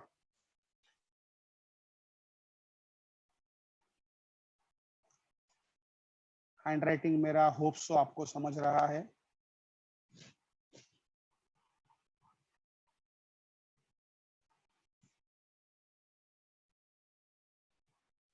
First is initiation. इसको याद रखना है तो मैं आपको बोलूंगा आईपेक 3 आईपेक सी स्क्वायर। क्या बोलूंगा? ऐसा थोड़ा थोड़ा बोलूंगा, आईपेक स्क्वायर। क्या बोलूंगा? IUPAC square. ये ऐसे थोड़े थोड़े हिंट देते रहूंगा, बिकॉज कैसे है प्रोजेक्ट मैनेजमेंट में, जैसे अभी आपने सॉफ्टवेयर इंजीनियरिंग में पढ़ा होगा। क्या पढ़ा होगा? कि principles of software engineering proposed by Barry Boehm. Yes और नो? राइट? अगर याद होगा तो नहीं है तो भी चलेगा, कोई फर्क नहीं पड़ता। तो जब आपको कोई प्रिंसिपल पढ़ने हैं या आपको कोई फ्लो याद रखना है, तब आपको ऐसे एक छोटे छोटे कीवर्ड दिए जाएंगे। जैसे अभी यहां लिखा है आईपेक स्क्वायर, राइट? इसका मतलब होता है कि लाइफ साइकिल में तुम्हारे 5 फेजेस आएंगे, और 5 फेज में से पहला आई से है, देन पी से, ई से, एंड देन सी स्क्वायर, मतलब 2 आएंगे सी से। करेक्ट है? तो ये शॉर्ट फॉर्म अगर याद रहेगा, बराबर है? क्योंकि देखो ऑब्वियसली जब आप सिलेबस देखते हो तो कंटेंट बहुत ज्यादा है, राइट? एंड अपने को ये भी तरीका सिखाना है कि इतने चीजों को याद कैसे रखेंगे, थोड़ा सा स्टोरी और थोड़ा सा कनेक्शन, तो याद रखना आसान हो जाएगा। ठीक है? तो देखो आईपीसी स्क्वायर, पहला आई का मतलब होता है initiation,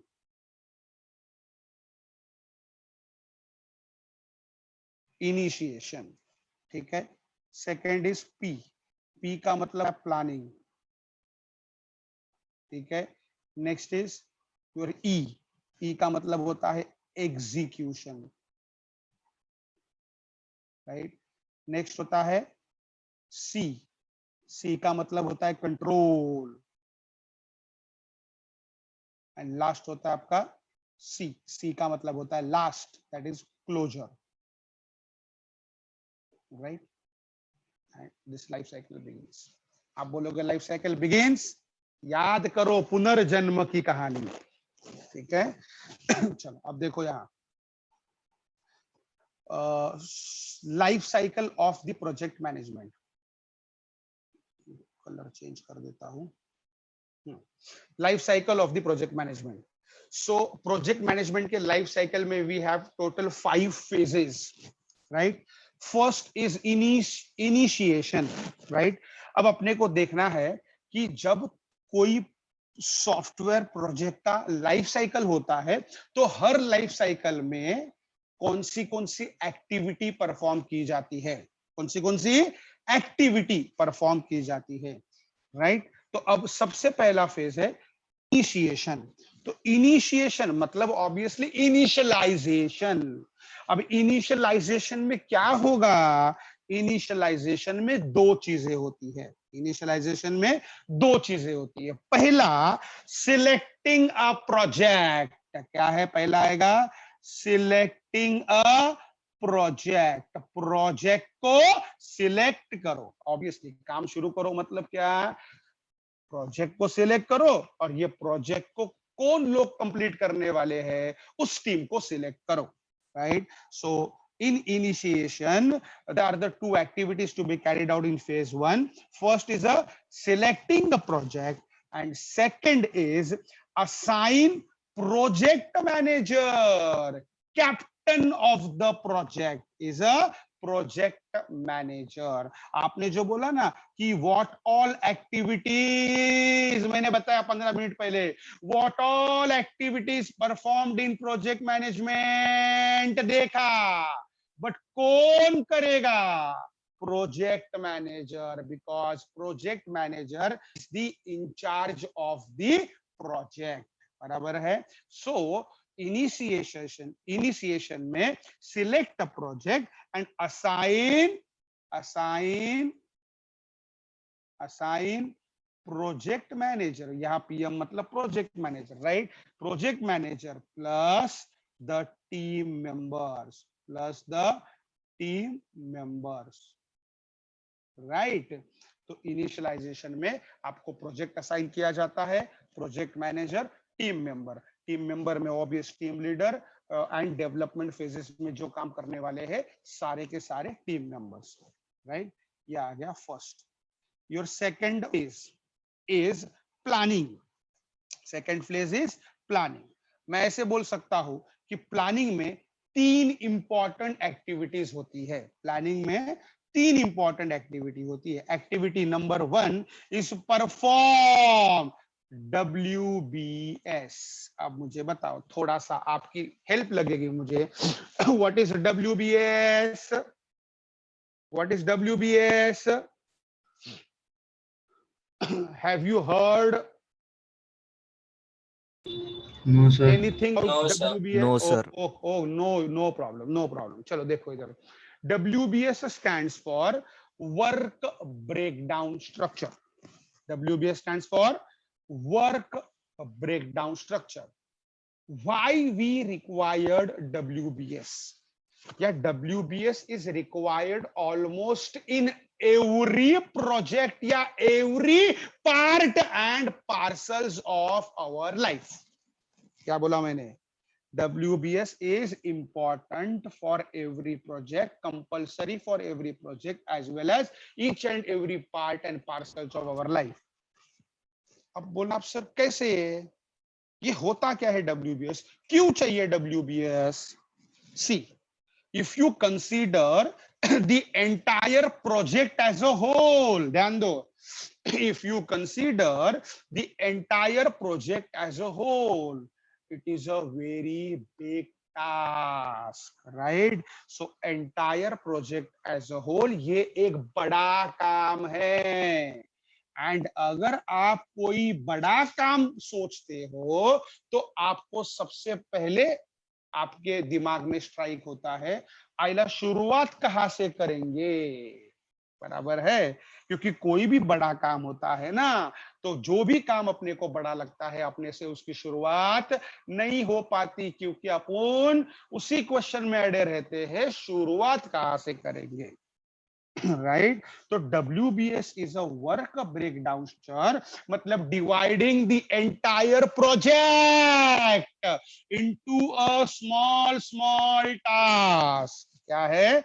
divide the entire project into a small task and assign the deliverables, outcomes after each and every task.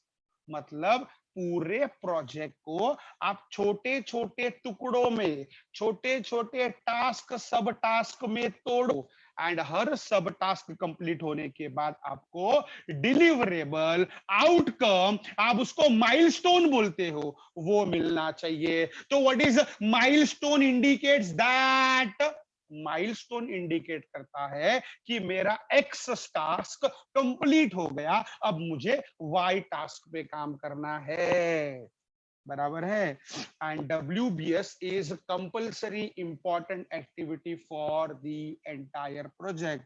WBS is basically divide the entire software project into a small task, and after completing the task you will achieve a milestone or deliverable या outcome। Correct? ठीक है, कितना समझा आपको? देखो आप अगर नहीं समझा है तो मैं आपको साधा एग्जांपल देता हूं, जिससे आपको WBS क्या होता है तुरंत समझेगा। आप कौन सा कोर्स पढ़ रहे हो? बराबर, correct, thank you. BSc course कितने साल का है बेटा? 3 years। 3। अच्छा, 3 साल में कितने सेमेस्टर होते हैं बेटा? 6। अच्छा, 6 सेमेस्टर में से हर एक सेमेस्टर में कितने सब्जेक्ट पढ़ते हो आप? 5 to 6। बराबर है। अच्छा, पहला सेमेस्टर कंप्लीट होने के बाद दूसरा सेमेस्टर पढ़ते हो? Yes sir। उसके बाद तीसरा, उसके बाद चौथा, उसके बाद पांचवा, उसके बाद छठा? Yes sir। ओके। कोई भी पॉइंट ऑफ टाइम पे, पिछले 3 साल का हिस्ट्री देखो, कोई भी पॉइंट ऑफ टाइम पे एक टाइम पे एक ही सेमेस्टर पढ़ रहे थे? Yes, sir. मतलब एक टाइम पे आप सिर्फ 5 ही सब्जेक्ट पढ़ रहे थे? Yes sir। जैसे सेमेस्टर खत्म हो गया, यूनिवर्सिटी ने एग्जाम लिया? Yes, sir. एग्जाम में आपका रिजल्ट डिक्लेयर किया, pass fail? Yes, sir. Yes sir. आप पास हो गए सेमेस्टर 1, इसका मतलब क्या? Second semester. आपने एक माइलस्टोन अचीव किया. That indicates Yes, sir. that out of 3 years, out of 6 semesters, I have successfully completed 1 semester. जब आप हाईवे से ट्रैवल करते हो ना, तो माइलस्टोन वहां आपको दिखाई देते हैं पत्थर. जैसे यहाँ से पुणे जा रहे हो, हर पर्टिकुलर डिस्टेंस में पत्थर दिखेगा. पत्थर क्या बताता है कि 150 Distance. लिखा रहता है, 160 लिखा रहता है, 90 लिखा रहता है. इसका मतलब क्या? 2 चीजें पता Distance. चलती है. पहला, अभी मुझे डेस्टिनेशन पहुंचने तक कितना किलोमीटर जाना है वो तो बताती है, प्लस आप कितने किलोमीटर ट्रैवल करके आई है भी. अब मुझे बताओ, सपोज यूनिवर्सिटी, ध्यान दो, आप ये जो BSc पढ़ रहे हो ना, ये एक प्रोजेक्ट है बेटा, ये एक प्रोजेक्ट है, 100% प्रोजेक्ट है जो आपने हैंडल किया. अब suppose simple example, university of Mumbai, क्या आप बच्चे हो? यूनिवर्सिटी ऑफ मुंबई आपको ऐसे बोलता, ध्यान दो बेटा, यूनिवर्सिटी ने बोला ही है, मैं बोल रहा हूं. क्या बोल रहा हूं? अगर यूनिवर्सिटी ऐसे बोलता तो आप बताओ मुझे क्या होता? आपको बहुत अच्छा लगता, बट होता क्या वो बताओ. देखो, यूनिवर्सिटी ऐसा बोलता कि we want to develop a project. ध्यान, यूनिवर्सिटी बोलता we want to develop a project जिसका नाम है BSc which is a 3 years project, and in that 3 years we have total 30 subjects. So take this booklet. In this booklet we have syllabus of all 30 subjects. You need to study all 30 subjects, and after 3 years, after obviously admission, ठीक है, आपने admission लेने के बाद जब 3 साल complete करोगे, I will, as a university, I will conduct an examination of 1000 marks, and those who got 500 and more, they are declared as a pass this project. बाकी लोग फेल हो गए. समझा? प्रोजेक्ट समझा? Yes, sir. यूनिवर्सिटी बोलता 3 साल का course है, ये 30 सब्जेक्ट का सिलेबस आप भी ले लो, पढ़ना चालू करो. 3 साल हम कुछ भी नहीं करने वाले. 3 साल के बाद एग्जाम लेंगे 1000 मार्क का, 500 मार्क या उसके ऊपर मिला तो पास बोलेंगे, नहीं तो फेल. मुझे बताओ, अगर 3 साल के बाद एग्जाम होने वाला, मतलब अपन 2.25 साल तो कुछ नहीं करते ना. Yes, sir. Yes, sir. बराबर. 3 साल के बाद एग्जाम हो तो 2.25 साल कुछ नहीं, और बचे हुए लास्ट के 3 महीने में जब यूनिवर्सिटी का ब्राउजर खोलते, कितने सब्जेक्ट 30 आइला, इतना तो अपने से होना नहीं, बंद करके बाजू में रखते. बराबर. अगर कोई सोचता भी चलो पढ़े, तो उसके दिमाग में पहला आता, अरे बाप रे, इतना पढ़ना है, अभी क्या पढ़े, कैसे पढ़े, कब पढ़े, किधर से पढ़े. समझा? क्यों? क्योंकि तुमको दिखता है 30 subject, it is a big task. आप पूरे प्रोजेक्ट को एक साथ देखते हो. जो पूरा प्रोजेक्ट खुद रहा होता है, उस प्रोजेक्ट को आप पूरा देखते हो, तो आप स्टार्ट ही नहीं कर पाओगे बेटा. तो यूनिवर्सिटी ने क्या किया? यूनिवर्सिटी ने बाबा तुम्हारे साथ यही किया जो बोर्ड पे दिख रहा है आपको, स्क्रीन पे दिख रहा है आपको, WBS. पूरे को 3 साल में डिवाइड किया है. ध्यान दो, पूरे कोर्स को 3 साल में डिवाइड किया, राइट. बट 1 ईयर ये भी एक बड़ा टास्क होता है, तो उसको भी ब्रेक डाउन किया 2 सेमेस्टर में.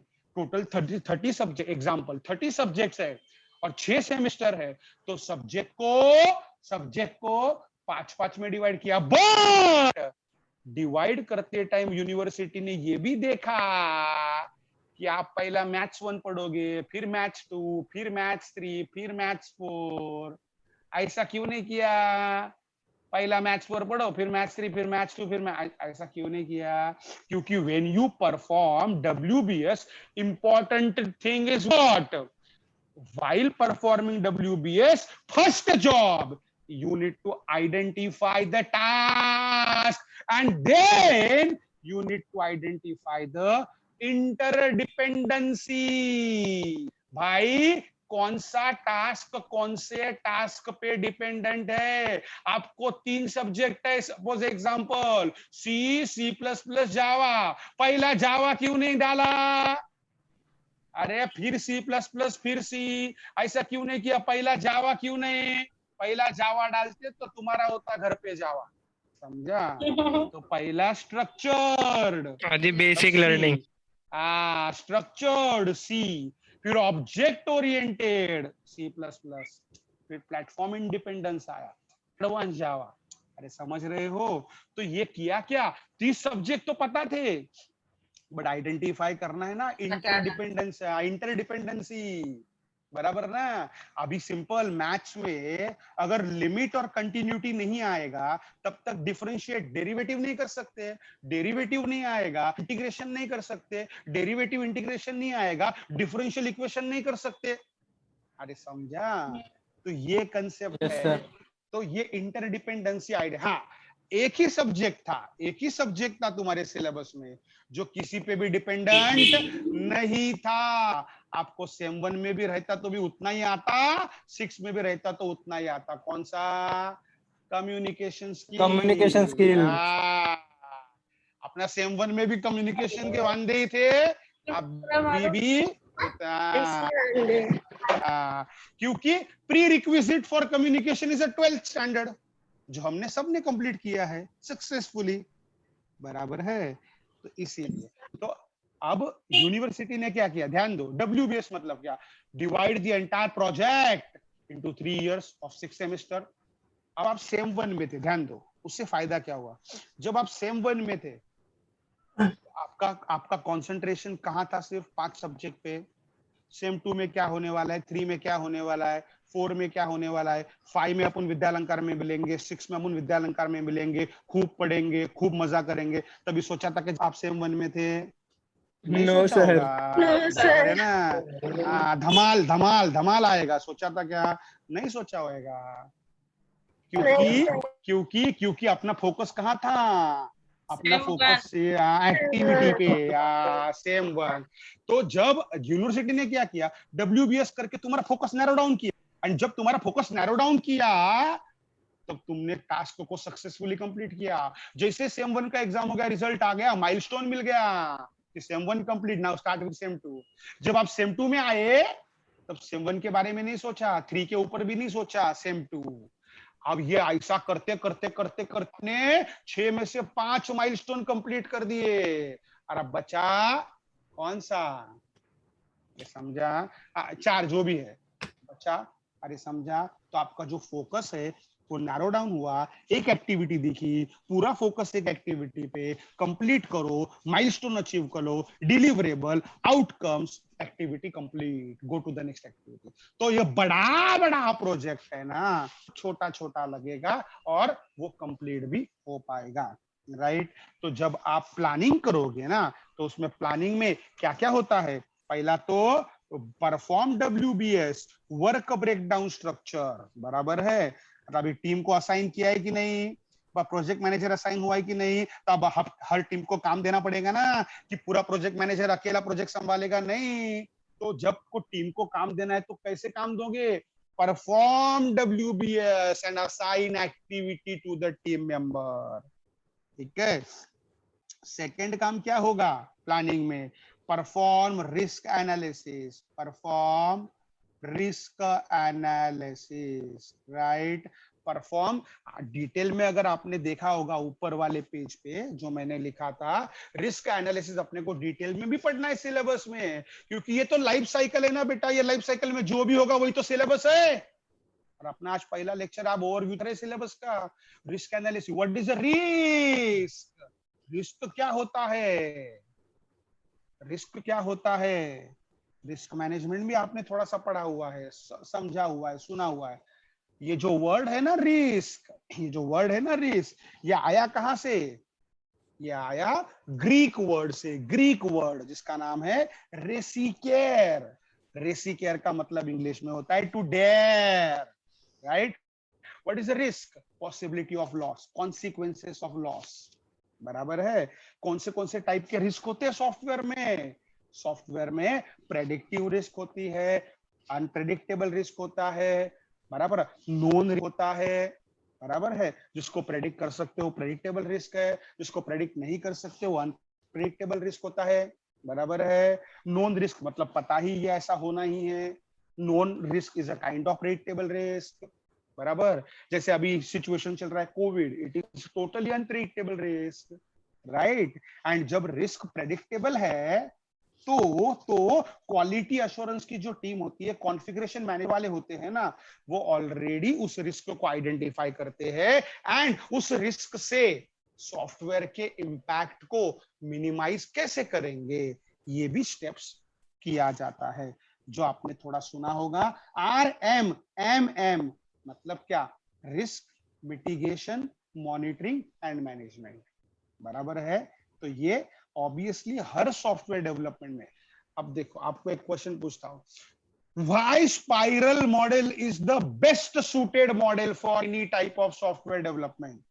आपके पास वाटरफॉल है, प्रोटोटाइप है, रैड है, स्पाइरल है, इंक्रीमेंटल है, एक्सपी है, एक्सट्रीम प्रोग्रामिंग।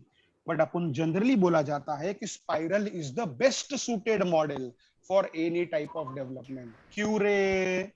क्योंकि स्पाइरल मॉडल में जो 2 फेजेस है वो किसी भी प्रोसेस मॉडल में नहीं है, वो उसको बाकी सारे प्रोसेस मॉडल से अलग बनाते हैं। कौन सा? planning and risk analysis, right? What are the phases of a spiral model? Customer communication, planning, risk analysis, engineering, construction and release, right?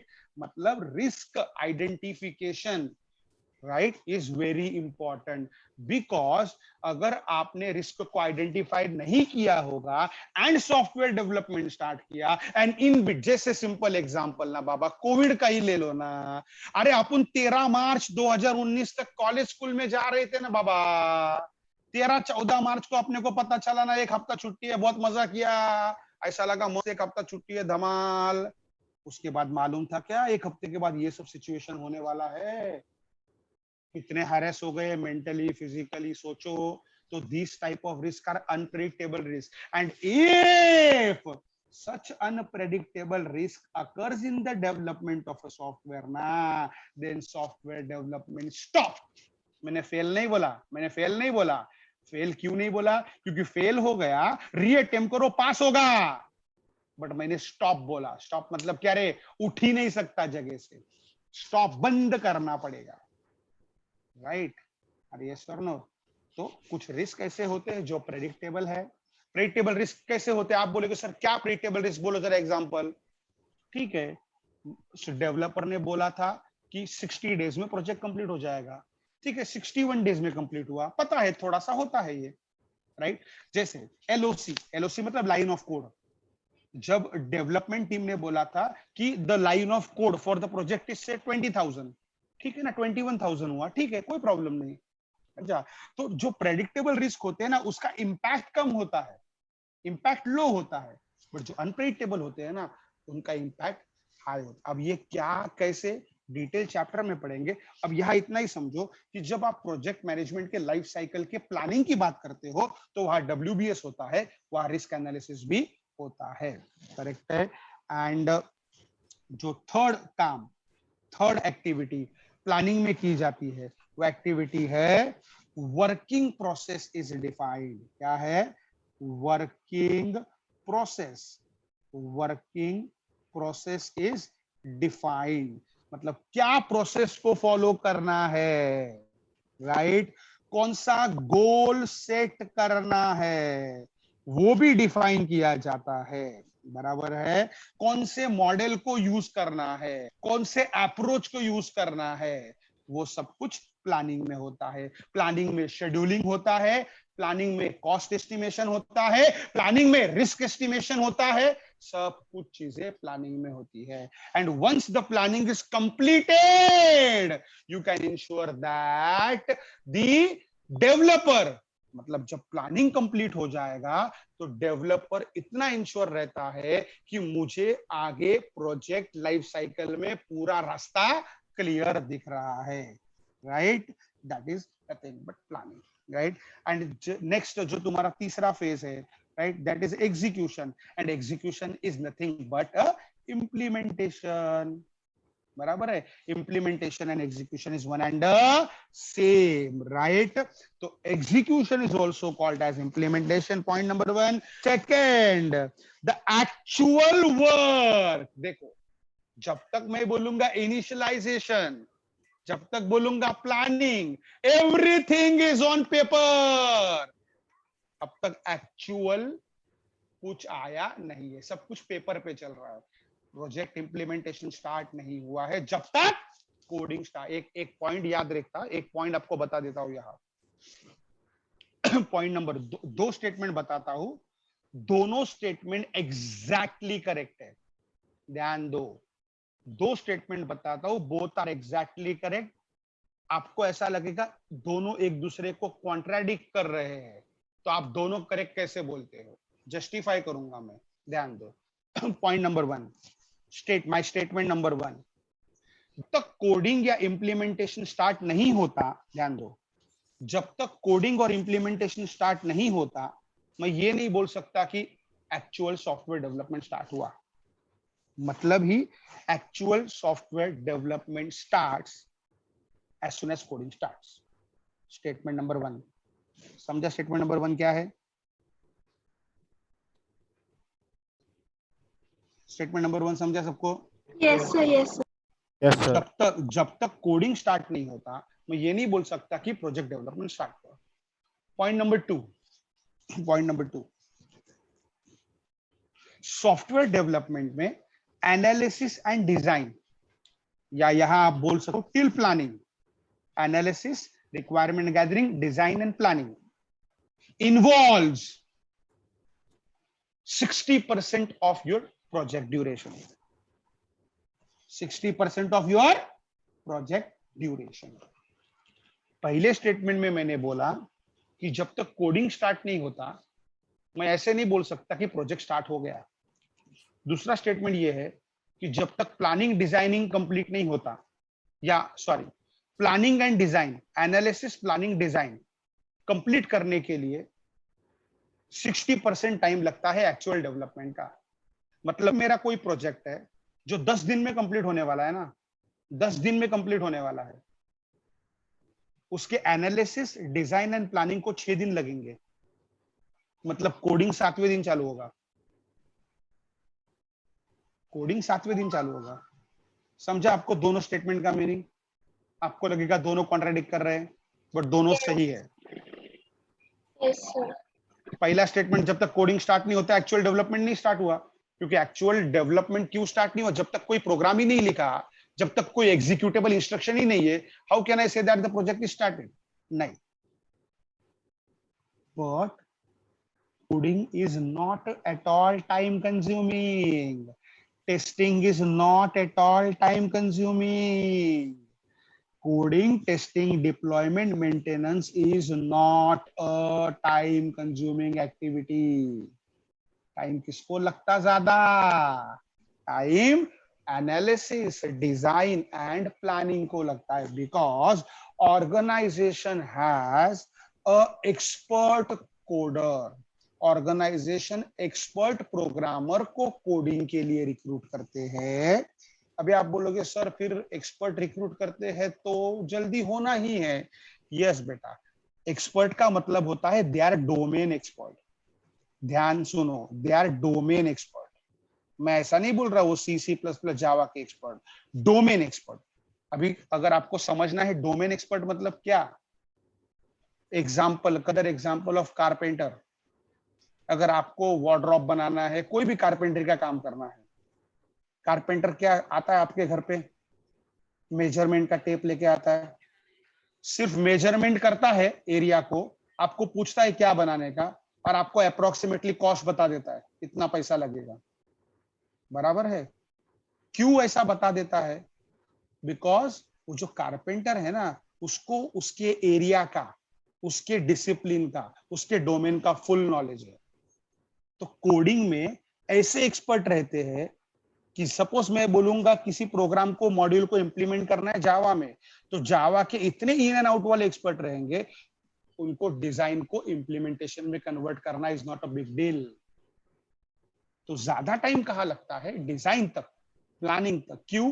क्योंकि मैंने बताया आपको 4:10 पे, the entire success of software depends on design. Design जितना interesting, design जितना simple, software उतना successful. बराबर है? क्योंकि उन्हें देखा प्रोजेक्ट क्यों फेल होता है। एक बच्ची ने क्या बोला था, सर इंटरफेस इतना अच्छा नहीं रहेगा। बराबर है? अरे हाँ या नहीं? अपने सिंपल मोबाइल का एग्जांपल लेंगे, राइट? यस, नोकिया के मोबाइल, इतनी अच्छी कंपनी थी नोकिया, राइट? अपन स्विच हो गए दूसरे कंपनी पे। क्यों? Operating system. मोबाइल में पहले विंडोज ऑपरेटिंग सिस्टम था, राइट? फिर नया मोबाइल आया, उसमें सब में एंड्रॉइड आ गया। अभी Android and Windows operating system security के बारे में कंपेयर करोगे तो Windows operating system is always secure compare to Android. But what about user interface? What about feature and functionality support? Android is much better than Windows. बराबर है? इसीलिए अपन अरे हाँ या नहीं? अपना कन्वीनियंट क्या था? इंटरफेस अच्छा चाहिए। ये समझा? तो एग्जीक्यूशन में क्या होता है? पहला, implementation is also termed as execution. Second, actual work of the project is started in the execution. बराबर है? मतलब एक्चुअल जो प्रोग्रामिंग है ना, वो स्टार्ट हो जाएगा कहाँ? एग्जीक्यूशन में। ठीक है?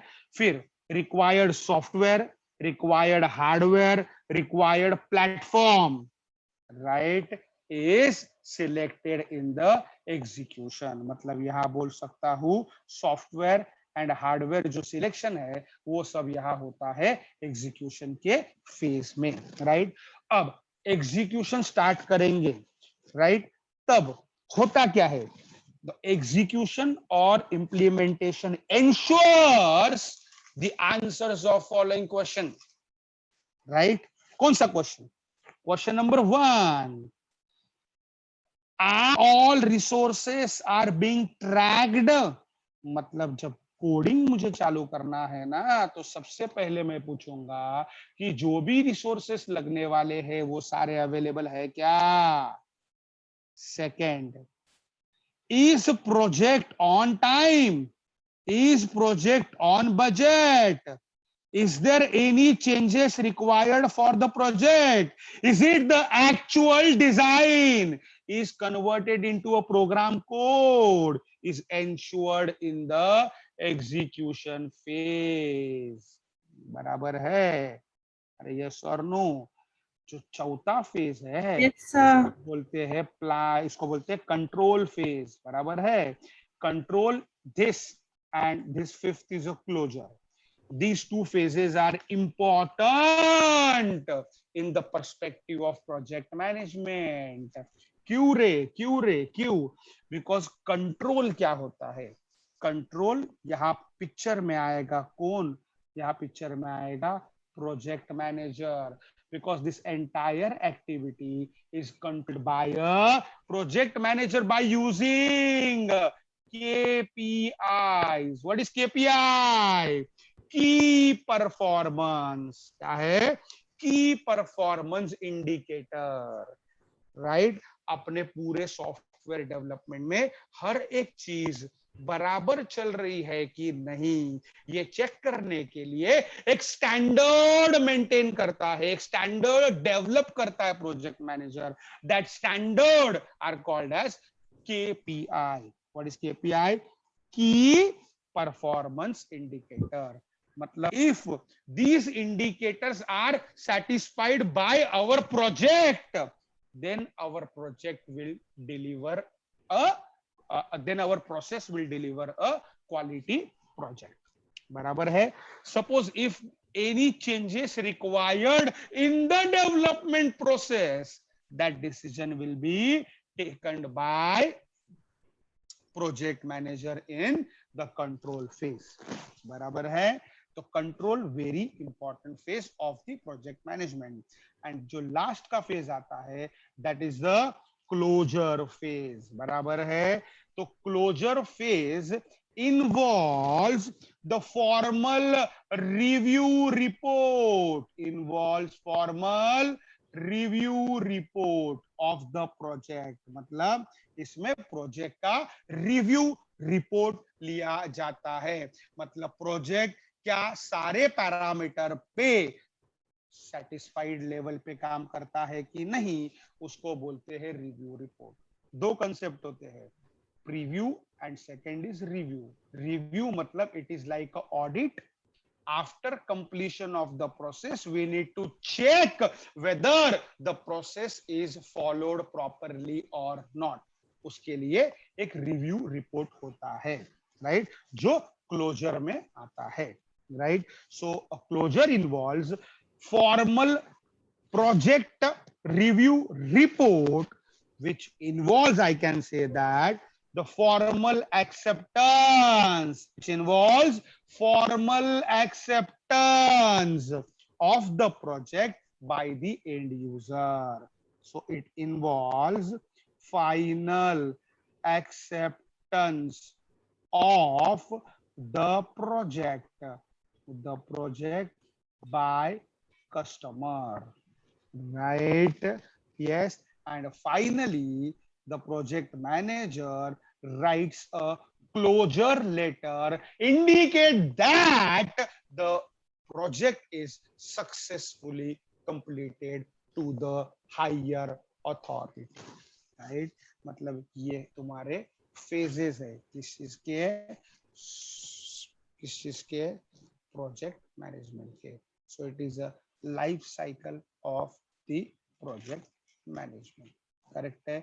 अपने बेसिक चीजें पढ़ी, प्रोजेक्ट मैनेजमेंट क्या होता है, कौन सी एक्टिविटी होती है, क्यों चाहिए, why it is important, what are the reasons या what are the reasons why the software fails and what is the life cycle of project management.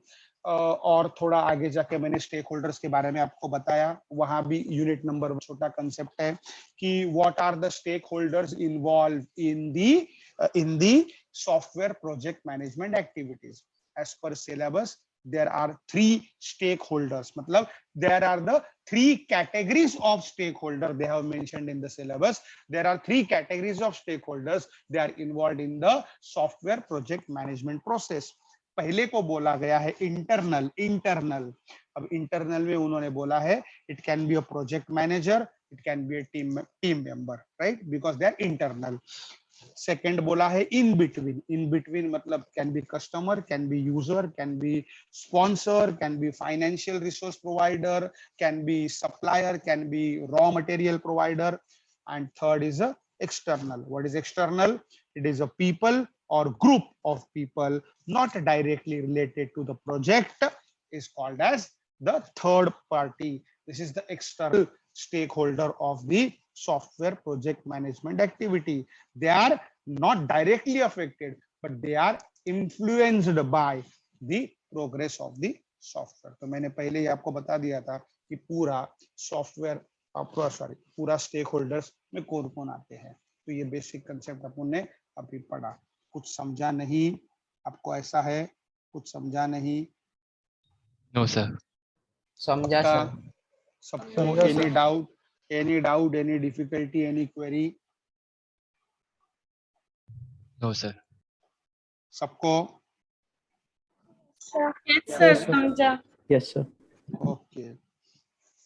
किसी को कुछ डाउट, किसी को किसी पर्टिकुलर, अभी जो आज मैंने पूरा आपको बताया, बात किया सिर्फ आपसे, उसमें से कोई पॉइंट का detail explanation?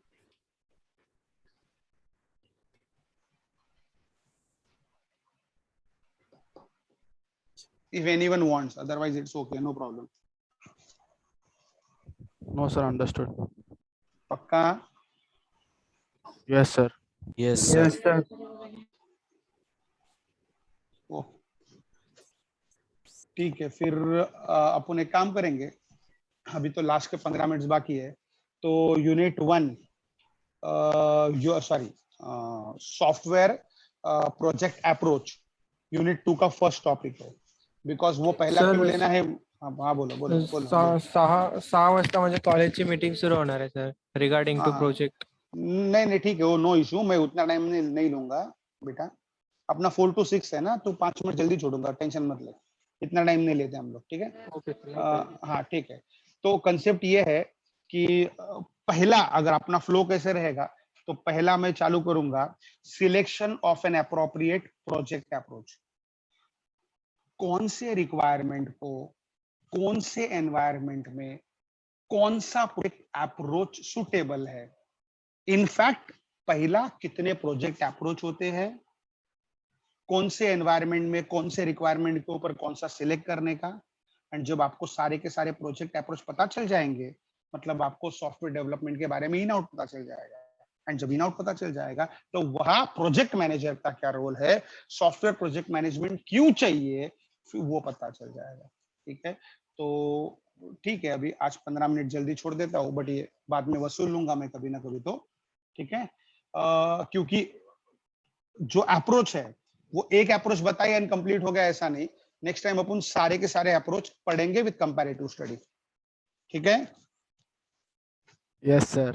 Yes, sir. Okay yes sir. Okay, चलो तुमको लगता है समझा है, सब समझा है तो चैट में लिखा करो, अगर समझा है तो भी, नहीं समझा है तो भी। बिकॉज मैंने क्या था, अभी वीडियो ऑफ किया था, रुको ऑन कर देता हूँ। हाँ, तो ऐसा है वो, आप चैट में लिखोगे समझा नहीं समझा, समझा तो कैसा, टाइम पास वाला धमाल कैसा, वो भी लिखा करो, ताकि मेरे को एटलीस्ट समझेगा मैं बात कर रहा हूँ तो वो समझ रहा है कि नहीं। एंड ऐसा नहीं है कि आप लिखोगे सर डिटेल में भी जाएंगे अपने को, कुछ फर्क नहीं पड़ता, बट इंटेंशन क्या है हमारा, आपको समझना, ये हमारा सबसे पहला काम है। ठीक है, एंड नहीं समझा तो भी चैट में लिखो आप। अगर आपको लगता है सिर्फ सर को ही डालना है चैट में, तो पर्सनल चैट भी होता है, एवरीवन मत करो, चलेगा। एवरीवन करेंगे तो मैं पर्सनल पे भी देखता हूँ ना, आपको प्रॉब्लम है। अच्छा, ये एक नंबर समझा, ओके ठीक है, चलो। हाँ धमाल, अमेजिंग, ओके ठीक है, चलो, मतलब इन शॉर्ट क्या है, समझा है पब्लिक को। ठीक है, तो आज के लिए नमस्कार बोल दूं। Yes yes sir. Yes, sir. चलो, आज के लिए नमस्कार, मिलेंगे अगले फ्राइडे इसी समय इसी जगह पे। ठीक है, Yes, sir. चलो Yes, sir. Okay, bye bye. Thank you, sir. Bye, thank you sir. Bye sir. Bye, Thank you, sir. sir. Bye, sir. Bye, sir. Yes bye. Sir हाँ, नोट्स कहाँ मिलेंगे? नोट्स मिलेंगे ना बेटा, नेक्स्ट टाइम तक मिल जाएंगे आपको, वी बुक मिल जाएगा आपको, okay we book, GQ, EQ notes सब मिल जाएंगे बेटा। ठीक है सर। ओके, सर ते तुम्ही असं सांगता नाही का, म्हणजे आता ह्या सब्जेक्ट आहे, पण हा सेकंड पार्ट आहे तो ह्याचा सॉफ्टवेअर इंजिनिअरिंगचा. सेकंड बरोबर. पार्ट नाही, एक्सटेंशन म्हणालो मी, बोल। हाँ हा हा, तर मग हाँ त्याच्या कन्सेप्ट क्लिअर करून मग हा शिकवणार ना सर? हाँ, काही प्रॉब्लेम नाही। हा, बस एवढंच होतं सर. एक लक्षात ठेव, बघ, एक लक्षात ठेव, तुम्हारा काम सिर्फ क्या है, जो बोल रहा हूँ, जो सिखा रहा हूँ, वो सब समझ में आना चाहिए। कुछ भी था तुरंत पकड़ो, तो कोई आपने जो बोला ना समझा नहीं। ठीक है, आपका इतना काम है, और मेरा काम क्या है कि ऐसा बोलूं ऐसा पढ़ाऊं सबको समझ में आना चाहिए। Yes sir. यस. ओके,